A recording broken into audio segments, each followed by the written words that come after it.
बिस्मिल्लाहिर्रहमानिर्रहीम। मेरे सज्जनों मित्रों बेलियो सारिਆਂ ਨੂੰ खुश आमदेद। ਸਾਡੇ ਚੈਨਲ ਦੇ ਉੱਤੇ ਜਿਹੜੇ ਨਵੇਂ ਦੋਸਤ ਆਏ ਨੇ ਉਹਨਾਂ ਨੂੰ ਵੀ ਲੱਖ ਲੱਖ खुश आमदेद। ਤੇ ਜਿਹੜੇ ਦੋਸਤ 25 ਸਾਲ ਤੋਂ ਥੱਲੇ ਨੇ, ਜਿਹੜੇ ਬੱਚੇ 25 ਸਾਲ ਤੋਂ ਥੱਲੇ ਨੇ, ਉਹ ਅਸਲੇ ਦੀਆਂ ਸਾਰੀਆਂ ਵੀਡੀਓ ਤੋਂ ਦੂਰ ਰਹਿਣ, ਆਪਣੀ ਪੜ੍ਹਾਈ ਵੱਲ ਤਵੱਜੋ ਦੇਣ। ਜਿਹੜੇ ਨਵੇਂ ਸਬਸਕ੍ਰਾਈਬਰ ਆ ਰਹੇ ਨੇ ਸਾਡੇ ਤੇ ਉਹਨਾਂ ਨੂੰ ਵੀ खुश आमदेद ਕਰਨੇ ਆ। ਜਿਹੜੇ ਸਾਡੀ ਵੀਡੀਓ ਦੇਖਦੇ ਨੇ, ਕੁਝ ਸਾਡੇ ਦੋਸਤ ਸ਼ੇਅਰ ਕਰਦੇ ਨੇ, ਉਹਨਾਂ ਦੀ ਵੀ ਮਿਹਰਬਾਨੀ।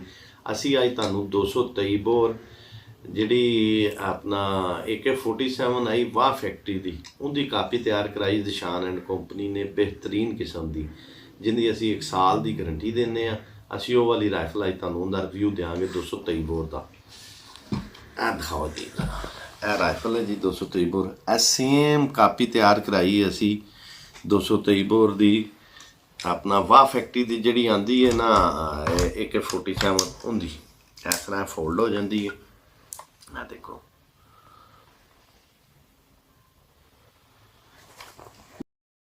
रात झूठ बहुत ज़्यादा बोलते हैं, उन्होंने असी कहने कि झूठा तो परहेज करो। यह मुकम्मल देसी राइफल है A to Z, कोई चीज़ इहदे विच विलायती नहीं है। सारी ये देसी राइफल तैयार कराई, लेकिन तैयार अच्छे मटीरियल से कराई है। इहदा है लॉक सिस्टम है, ठीक है। यह सैमी आटोमैटिक 223 बोर राइफल है। ਇੱਥੇ मतलब कि सैमी आटोमैटिक चलेगी, ऊपर लॉक होएगी। इहदा जिहड़ा पॉलीमर है बहुत अच्छी मटीरियल का बनाया कि जिहड़ा हीट नूं ऑब्जर्व कर सके। इहदी बैरल जिहड़ी है 40-41 लोहे तो तैयार कराई है, इस वजह तो कि ये राइफल जिहड़ी अच्छी लैनी चाहिए है। कोई भी दोस्त अगर साडा राइफल खरीददा है तो उन्हें चाहिए अच्छी राइफल लवे, जिहड़ी राइफल कल नूं तंग ना करे। और ये जिहड़ी राइफल बेहतरीन राइफल है 223 बोर राइफल का। इन्ना हुण तुहानूं जिहड़ा ना अपना सफाई का तरीका दसांगे, नाल तुहानूं मुकम्मल साथ दसांगे। इन्हां ते तुहानूं दस्सिया पहले कि ये लोक इत्थों सैमी आटोमैटिक हुंदी है। इहदा स्प्रिंग हुंदा है, इहदा छोटा बुलट है वाला, इहदा वड्डा बुलट है।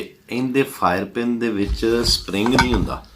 ਇਹ ਜਿਹੜੀ ਇਹਦੀ फायर पिन ਹੁੰਦੀ ना, ਇਹਦੇ स्प्रिंग नहीं ਹੁੰਦਾ। ਇਹ स्प्रिंग तो बगैर ਹੁੰਦੀ है। कई दोस्त सानूं फोन ते पुछदे ने जी कि अपना साडी राइफल दे विच स्प्रिंग नहीं है। उस तो बाद इहदा सिलेंडर है, ठीक है। बैरल का जिहड़ा हिस्सा है इन्हें इहदे विच चलना है, इन्हें जिहड़ा ना इहदे विच चलना है। इत्थे इहदे हल्का जिहा सुराख हुंदा है गैस वास्ते। जिसले गोली इहदे विचों निकलदी है, गैस बनदी है, सिलेंडर इहनूं ढक के पिछा लैके आंदा है, दोबारा जिहड़ा ना अपना अगली गोली लैके जांदा है। ये सिलेंडर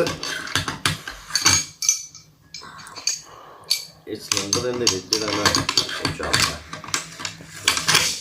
है। जिसलै सिलेंडर चलेगा, सिलेंडर चलेगा, जिसलै गोली चलनी है इत्थों दी गैस लीक होनी। कई दोस्त पुछदे सी गैस सिलेंडर किहनूं कहंदे ने। गैस सिलेंडर इहदे अगले हिस्से नूं कहंदे ने, बुलट दे अगे जिहड़ा लिखिआ हुंदा अगे लगा हुंदा है। इहदे विचों गैस निकलेगी, गैस की वजह तो पिछा आएगा, फिर आ जाएगा। इहदी अगर सफाई करनी, इहनूं खोल के WD-40 आयल मार के, उस तो बाद चिकनाहट वाला आयल मार के इहनूं तुसीं जिहड़ा ना वो अपना बंद कर देना। इहदा बटन है जिहड़ा यह फोल्डिंग वास्ते लगा है। यह जिहड़ा बटन है इहदा फोल्डिंग, इस तरह स्टैंड जिहड़ा ना इहदा फोल्ड हो जाता है। इस तरह स्टैंड फोल्ड करके ये छोटा साइज़ हो जाएगा। इन दोबारा जिहड़ा अजकल सब तो ज़्यादा 223 बोर राइफल विक रही है। उनके विकन की रीज़न ही है कि उनकी गोली बहुत अच्छी आ रही है, अमेरिकन गोली आ रही है। 100 रुपये के राउंड अबाउट गोली का रेट रहिंदा है, कभी 90 रुपये हो जाता है, कभी 100 हो जाता है, कभी 110 हो जाता है। ये राइफल जी है ना, इनकी सेल अजकल बहुत ज़्यादा है। ये मुकम्मल देसी राइफल है। वीडियो तो पहले भी कह रहा और दोबारा फिर दस रहा वहाँ, इनकी हर चीज़ देसी है, कोई चीज़ इहदे विलायती नहीं है। जिहड़ी चीज़ विलायती होएगी असीं तुहानूं दस्सांगे कि इहदे चीज़ विलायती है।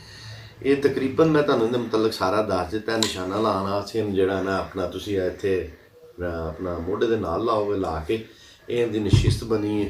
ये नशिस्त इत्थों तुसीं निशाना लैके इहदा लाना है। और इहदी एक्यूरेसी भी अच्छी है इस राइफल की। इस राइफल की जिहड़ी ना एक्यूरेसी बहुत अच्छी है।